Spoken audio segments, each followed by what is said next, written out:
না, ভিন্ন আঙ্গিকে তো এটা আছেই যে দীর্ঘদিন পর অন্তত স্বৈরাচার মুক্ত একটা পরিবেশে ঈদের জামাত হবে। ঈদের আনন্দ তো আপনারা দেখতেই পাচ্ছেন যে আজকে সারা মাস মানুষের অর্থনৈতিক অবস্থা যাই থাক, দেখতে পাচ্ছে যে ঈদের একটা আনন্দ কিন্তু বয়ে যাচ্ছে।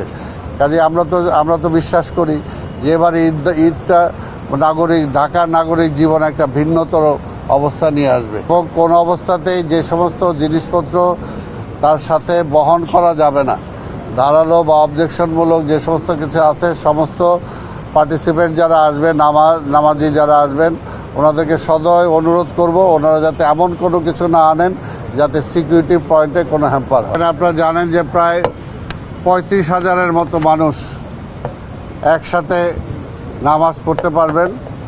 তার মধ্যে মহিলাদেরও সুযোগ থাকবে। প্রায় 3500 জন মহিলাও এখানে নামাজ পড়ার সুযোগ পাবেন। এবং এখানে আমরা যে সমস্ত সুযোগ সুবিধাগুলো মোটামুটি নিশ্চিত করছি যে যেহেতু গরম পড়ে গেছে, আমরা শীতাতপ নিয়ন্ত্রণের ব্যবস্থা রাখার জন্য চেষ্টা করব। পর্যাপ্ত ফ্যান এবং যেহেতু প্যান্ডেল করা হয়েছে, যে দিনের বেলাও সকালের বেলাও লাইটের ব্যবস্থা আমাদের থাকবে।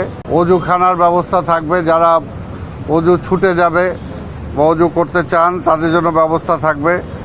মহিলাদের জন্য আমার হাতের ডান পাশে আলাদা প্রবেশপথ এবং নামাজের ব্যবস্থা তাদের জন্য আলাদা থাকবে। খাবারের পানির ব্যবস্থা আমরা এখানে রাখবো, যদি পানি তেষ্টা পায়, কারণ রোজার শেষ, সেই সময় মানুষের কিছুটা পানির তেষ্টা পেতেই পারে, পানির ব্যবস্থা আমরা রাখবো। আর ভিআইপি কাতারের জন্য, যেটা আপনারা সচরাচর সবসময় দেখে এসেছেন, ভিআইপি কাতারে জায়নামাজের যে টোটাল ব্যবস্থা, সেটা যতটুকু আমাদের মাননীয় প্রধানমন্ত্রীর সিকিউরিটি সহ সবাই বসে যতটুকু তারা আমাদেরকে এগ্রি করবে ততটুকু আমরা সেখানে ব্যবস্থা করব।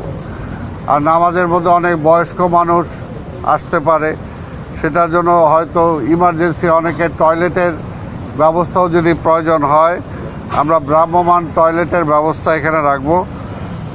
বাই চান্স যদি কেউ কোনো অসুস্থ হয় তাহলে প্রাথমিক চিকিৎসা দেওয়ার একটা ব্যবস্থাও এখানে আমাদের থাকবে।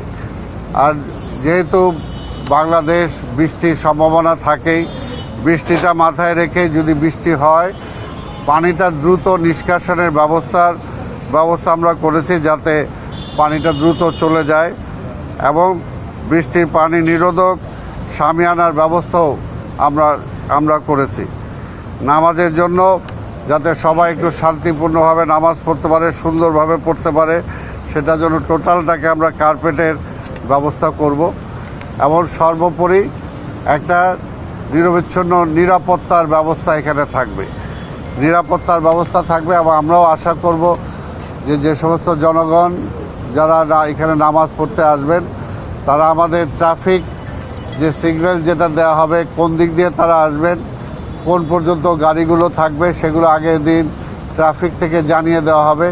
আমরা আশা করব যে জনগণ সেই ট্রাফিকটা ফলো করবেন, তাতে অন্তত আমরা সুশৃঙ্খলভাবে নিশ্চিন্তভাবে আমরা নামাজ আদায় করতে পারবো বলে অন্তত আমরা বিশ্বাস করি।